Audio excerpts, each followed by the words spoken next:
Hello বন্ধুরা, আজকে ছিল মঙ্গলবার। চলে গিয়েছিলাম আমার ননদের বাড়ি। আমার ননদের সঙ্গে তোমাদের পরিচয় করিয়েছি অনেক দিন আগে। অনেক দিন যাওয়া হয়নি। দিদিভাই শুধু বলছিল এসো একদিন খাওয়া দাওয়া করে যাও। তাই আজকে হঠাৎ করে সকাল সকাল আগের দিনই বলেছিলাম দিদিভাইকে যাব।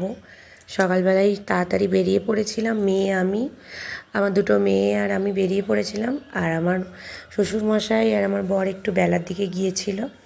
আর এই যে পুচকেটাকে দেখছো কান্না করছে, আমাদের নতুন দেখেছে সেই জন্য একটু কান্না করছে। এই দেখো আমি কম্পিউটারে দেখো আমি, আমার বর খেতে বসার এই ভিডিও, নাচের ভিডিও এগুলো দেখে তোমাদের কি মনে হতে পারে? এই যে পুচকেটাকে দেখলে এই পুচকেরই ভাতের এটা ভিডিও, ভাতের ক্যাসেট। আমরা গিয়েই টিফিন করে নিয়ে তারপর দেখতে বসেছিলাম। এই কিছুদিন আগেই ওর ভাত হয়েছে, তাই ক্যাসেটটা গিয়ে ওদের বললাম চালা একটু দেখি। গিয়ে টিফিন করে নিয়ে দেখতে বসে গিয়েছিলাম। তারপর সারাদিন এটা ছিল আমার ননদের ছোটো যা। এই যে পুচকেটাকে দেখো, পুচকেটা এত কিউট না, তোমরা দেখলে ভিডিওতে খুব কিউট। আমার তো খুব ভালো লাগে কি সুন্দর বসে বসে ছবি তুলছে, চোখগুলো গুলি খুব ভালো লাগছে। খুব কিউট বেবি। সারাদিন খুব মজা করেছিলাম। আর এই যে এখানে আমার নন্দাই মাংস কষছিল, মাটন করেছিল, আরও অনেক কিছু রান্না করেছিল, মাছ, মাটন, অনেক কিছু, পুঁই শাকের চচ্চড়ি, আলু ভাজা। এই যে সমস্ত রান্না এখানে কমপ্লিট হয়ে আনা হয়ে গেছে ওদের ওপরে ডাইনিং প্লেস, তাই ওপরেই সব কিছু দালানে রাখা হয়েছে। রান্না নিচে করছিল। এই যে দেখছো পুচকেটার বাবার কোলে রয়েছে, আর এই পুচকের মা, এইটা ওর পুচকের মা, আমার ননদের ছোটো যা। পুচকেটা খুব কিউট। আমার বারবার ওকে ভাবছিলাম ওকে খালি ছবি তুলতে থাকি। এই দেখো মটনটাও খুব সুন্দর দেখতেও লাগছিল, আর খেতেও খুব ভালো হয়েছিল। বাচ্চাগণ খেতে বসে গেছে। এই বাচ্চাদের খাওয়া টাওয়া হয়ে গেলে তারপর আমরাও খেতে বসবো।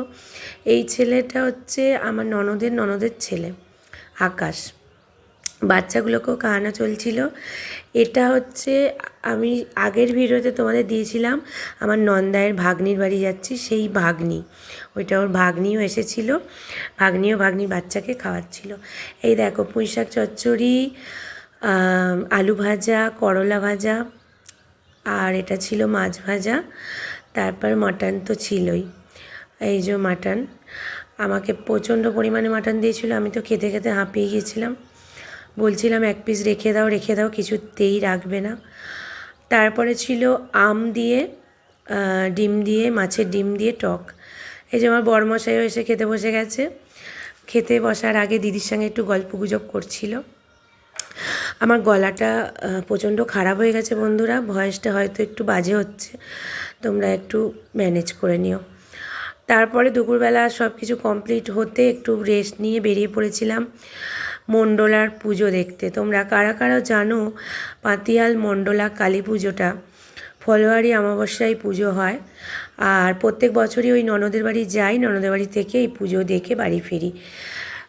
এই যে তখন আমি দেখিয়েছিলাম আমার ননদের, এটা মেজো জায়ের মেয়ে, এই যে এটা মেয়ে আর এটা ছোটো যা।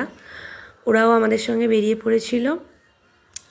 সবাই মিলে মেলা টেলা ঘুরে তারপর বাড়ি ফিরেছিলাম।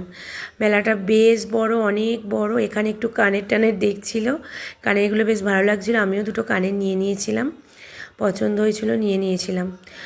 আর মেলা, এই কানের দুটো নিয়ে নিয়েছিলাম। কানেরগুলো খুব কিউট দেখতে।